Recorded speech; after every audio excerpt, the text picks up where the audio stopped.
So let's refresh a couple more times. 2, 3, 4. So now our count should equal to 4. So we've successfully created our function to update the count value.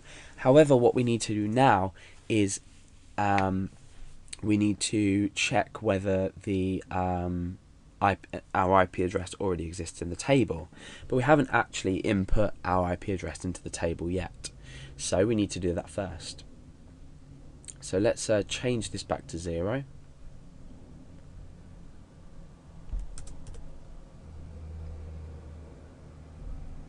Okay, so let's not call this update count function for now. Now, what we've got now is a function that's going to work. Let's just get rid of this if statement. It's not required at all. We just are updating the query there, and if it doesn't work, we're silencing this anyway. So because it doesn't really matter anyway. Okay, so we've created our function, which is update the count. That works, and we can use that later on to update the count if this function returns true, so if the IP address does exist. So let's first of all, up here, every time our page is run, we want to store the users. Oh no, sorry. Okay, so update count is fine. We've got IP exists, and we also want a function. I didn't think this through properly, obviously. We need IP add, and this is going to add an IP address to our database. So again, we're taking in IP, and okay, yeah, so IP add. So we need to add an IP address to our table. Our table is, let's just refresh this to blank that. Our table is hits IP, and our field is IP. So what we want to do is we want to first of all create a query, and this is going to be equal to insert, in capitals, insert into, and our table name is hits IP, insert into IP values, and we only have one value, so that's it. Values is the IP that we specify in here, so that can just be IP like that. Now we come down and we say query run equals MySQL query. Okay, so let's just first of all get rid of that, and we need to call this function. So what we're doing is down here we're calling the function, we're saying IP add, and the IP that we want to specify is the user IP.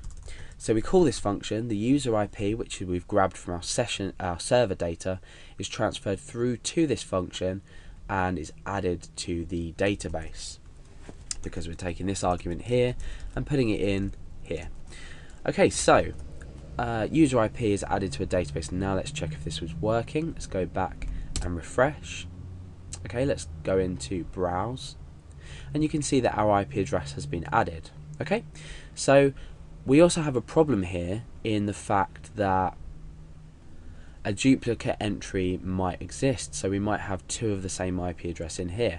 However, we're going to do this later on in our if statements. We're only going to add an IP if it doesn't already exist in the database, and that's what we have. Let's just delete this function. That's what we have this function IP exists for.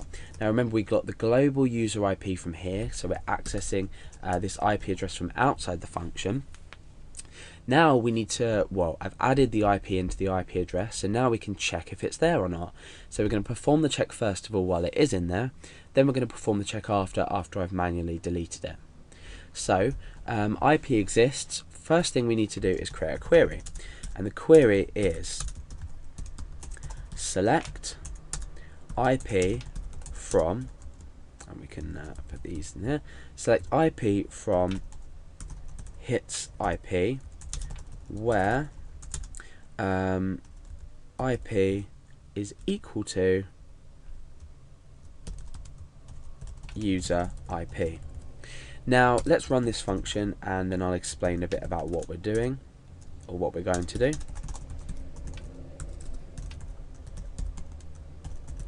Okay, so this function is going to select an IP address, which we don't need to do. We could have selected star, but I've just specified it, from the hits table where we've already got one IP address, which is 127.0.0.1, where the IP equals my current IP address. Now what we can do is we run the query and we can return the amount of rows returned. Now if the rows returned is equal to 1, this means that the address already exists in the database. If we return a 0 rows, so no rows, then the IP address doesn't. And remember, we do this using the MySQL num rows function.